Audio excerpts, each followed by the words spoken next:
Je suis dans la ville, t'es moi l'équipe dans le sas. Faut que j'arrive vite, faut que je vive. On regarde, je suis dans la frappe. On n'a pas besoin de la vie. Je regarde pas, je suis dans la trappe. Regarde-moi, c'est de la trappe. Hey, c'est attrape.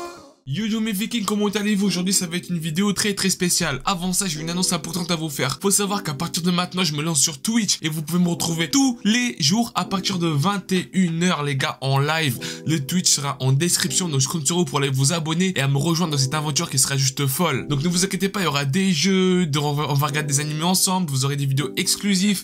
Les gars, ça va être insane, donc n'hésitez pas à me rejoindre dès ce soir. Aussi très important les gars, faut savoir qu'aujourd'hui ça va être une vidéo où je vais mettre en avant un youtubeur. Donc un abonné à moi, un viking solide qui a créé sa chaîne YouTube. Et voilà, je trouve très qualitatif ce qu'il fait. Donc n'hésitez pas à aller vous abonner à sa chaîne. Et donc je vais le mettre en avant aujourd'hui. Donc il va faire la vidéo. Il va présenter 4 animés isekai les gars, vous allez kiffer. Et donc bref, je vous laisse avec Sukari. Et nous on se retrouve ce soir les gars. Let's go mes vikings.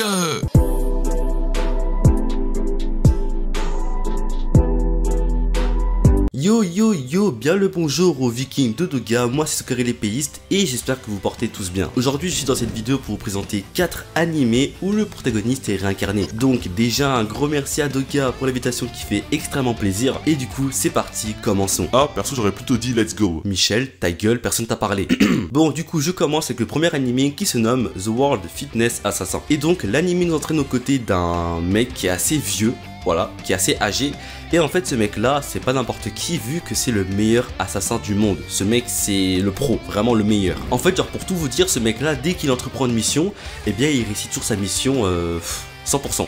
Genre sans fail, sans vraiment nickel. Ce mec est trop fort. Sauf que bon, malheureusement, même si ce mec est le meilleur assassin du monde, il ne peut pas vaincre la vieillesse et l'âge, malheureusement, c'est contre la nature. Et donc du coup ce qu'il va faire, eh bien il va décider de quitter l'organisation où il avait tant travaillé, et donc en même temps quitter ce monde qui est celui des assassins. Cependant, et malheureusement pour lui, en fait l'organisation va décider de le tuer car il a du coup quitté cette dernière. Voilà, c'est des connards. Et du coup il va mourir. Sauf que chance pour lui, il va rencontrer une autre déesse qui va lui proposer deux choix. Le premier choix qui est tout simplement de se faire réincarner dans son monde d'origine, sauf qu'il va perdre tous ses souvenirs de sa vie antérieure. Ou alors deuxième choix, se faire réincarner dans un nouveau monde et accomplir une mission pour cette déesse. Et la mission consiste en fait à tuer le héros de ce monde, car apparemment ce dernier devrait partir en couille et tuer tout le monde d'ici une vingtaine d'années. Et donc après un petit moment, notre héros va décider de prendre la deuxième option, et donc de tuer ce fameux héros. Et aussi il faut savoir que notre protagoniste, en fait, du coup il va faire ça, et après cette ultime mission, il va enfin pouvoir se reposer et vivre comme il veut, car malheureusement dans son monde d'origine il n'a pas pu vraiment faire ce qu'il veut, vu que du coup dès son plus jeune âge il était assassin et voilà, il était un peu manipulé. Donc cette fois-ci, après son ultime mission, il va enfin pouvoir vivre sa vie comme il veut. Bon, de base j'avais commencé l'animé sans grande prétention en me disant seulement ok Suka, tu mates l'animé et après tu verras ce que c'est quoi. Et en plus tout le monde en parlait, donc bon je me suis dit autant le voir. Sauf qu'après l'avoir vu, bah mon avis il a un tout petit peu changé en fait. Enfin moi au tout début je me disais bon c'était pas forcément ouf, mais après l'avoir vu j'ai aimé mais sans plus quoi. Car au final j'ai pas trouvé l'animé extraordinaire. Parce que bon vu que c'est isekai, eh bien c'est assez répétitif. Mais quand même l'animé m'a quand même plu dans sa totalité. Il y a tout d'abord l'animation qui est franchement incroyable. Puis le chara-design des personnages qui est plus que correct. Puis après au niveau du scénario j'ai quand même trouvé ça cool que notre perso principal soit en réalité un peu le méchant de l'histoire tout en étant aussi le héros de ce nouveau monde. Car en fait si on réfléchit bien, à première vue notre perso principal doit assassiner le héros de ce nouveau monde. Donc logiquement il est un peu comme le méchant.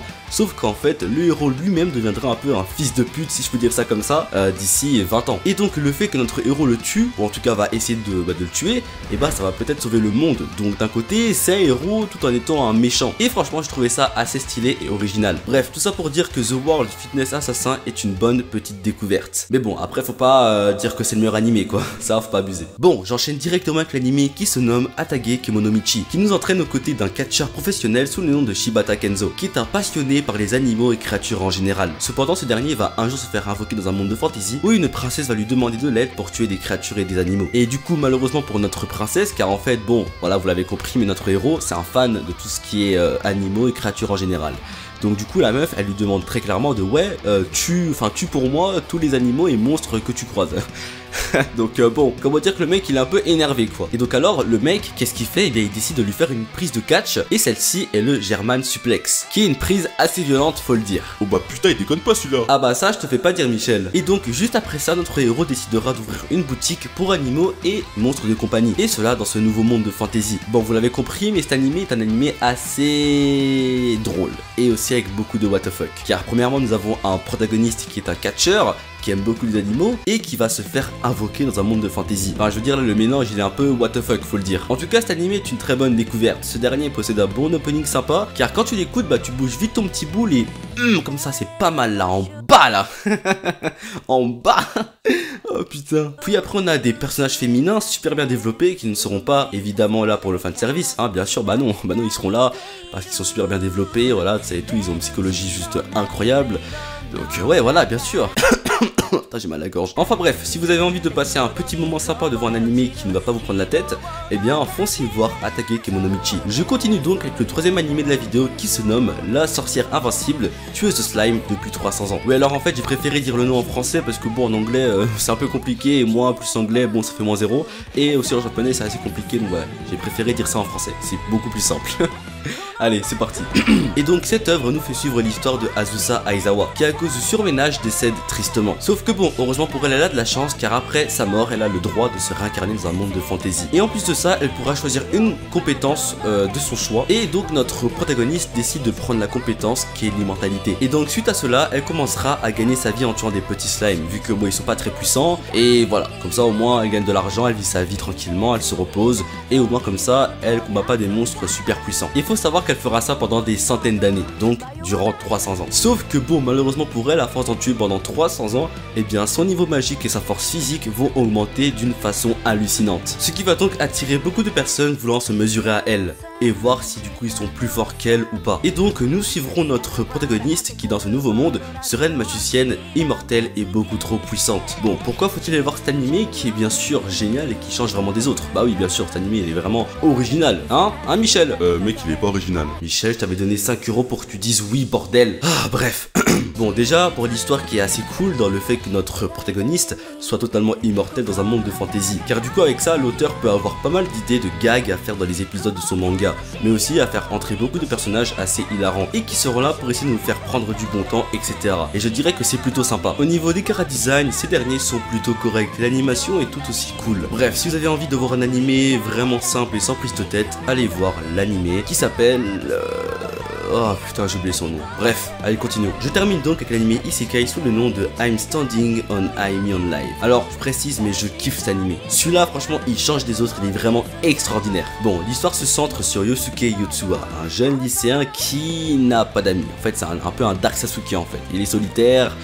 Il est seul, bref, il n'a pas d'amis. Un jour, lui et 2 filles de sa classe se retrouvent dans un autre monde où ils vont devoir travailler ensemble pour survivre. Et en fait, quand ils vont arriver dans ce nouveau monde, ils vont rencontrer une personne surnommant le Game Master. Et cette personne, avec un corps plutôt chelou, va leur donner une quête avec une limite de temps. Et après, bien sûr, pour les aider quand même un petit peu, enfin au moins le minimum, ce dernier décide de leur donner des compétences. Et donc, les 2 filles acquièrent les compétences de magicienne et de guerrier, tandis que Yotsuwa se voit attribuer la compétence de fermier.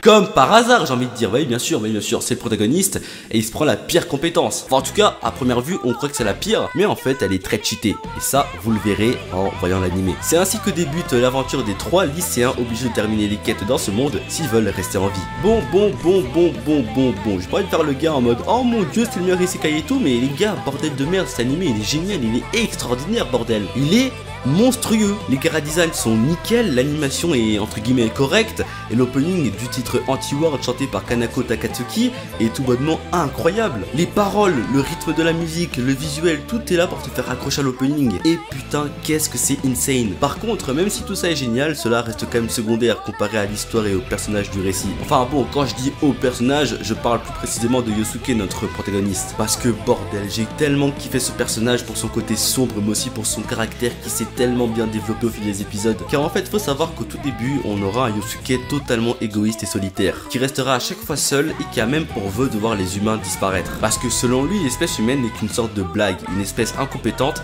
et égoïste qui devrait disparaître, car ne pensant qu'à soi-même. Mais au fil du temps et grâce aux expériences qu'il va vivre dans ce monde de fantasy et dans son monde d'origine, celui-ci évoluera d'une manière assez intéressante et se remettra pas mal en question. Car lui aussi, je ne l'ai pas forcément précisé, mais dans cet anime, nos protagonistes vont à chaque fois aller dans ce monde de fantasy et puis dès qu'ils ont terminé une quête, et bien revenir dans le monde réel. Bref. Et donc ce dernier se posera des questions sur lui-même, sur le sens de son existence et même sur son caractère, qui n'est pas le meilleur du monde, faut le dire. Et franchement, avoir ce genre de développement dans un anime isekai, bah c'est vraiment cool et c'est inattendu, je trouve. Vraiment. C'est si bien réfléchi et franchement, j'adhère complètement. Donc honnêtement, si vous voulez un isekai qui change des autres, allez voir I'm Standing on Aimi on Live. Bon bien les gens, c'est malheureusement la fin de mon apparition dans cette vidéo qui est juste incroyable. En tout cas, j'espère que celle-ci vous aura plu. Personnellement, c'était un énorme plaisir de participer à cette vidéo. Donc encore une fois, merci à toi Douga pour l'invitation qui fait extrêmement plaisir. Franchement, c'était un réel plaisir. Merci à toi. Comme toujours, les Vikings, n'oubliez pas de mettre un petit commentaire sous la vidéo, de mettre un petit like et de vous abonner à la chaîne. C'est très important pour Douga et pour tous les youtubeurs manga et pour tous les youtubeurs tout court en fait. Donc voilà, donc abonnez-vous, likez, partagez, c'est important. Bref, du coup, c'est tout pour l'épéiste noire et comme dirait un certain scientifique fou, ça, kangourou. Je suis dans la ville, t'es moi l'équipe dans le sas. Faut que j'arrive vite, faut que je vive. On regarde, je suis dans la frappe. On n'a pas besoin de la vie. Je regarde pas, je suis dans la trappe. Regarde pas, c'est de la trappe. Hey, hey, c'est attrape.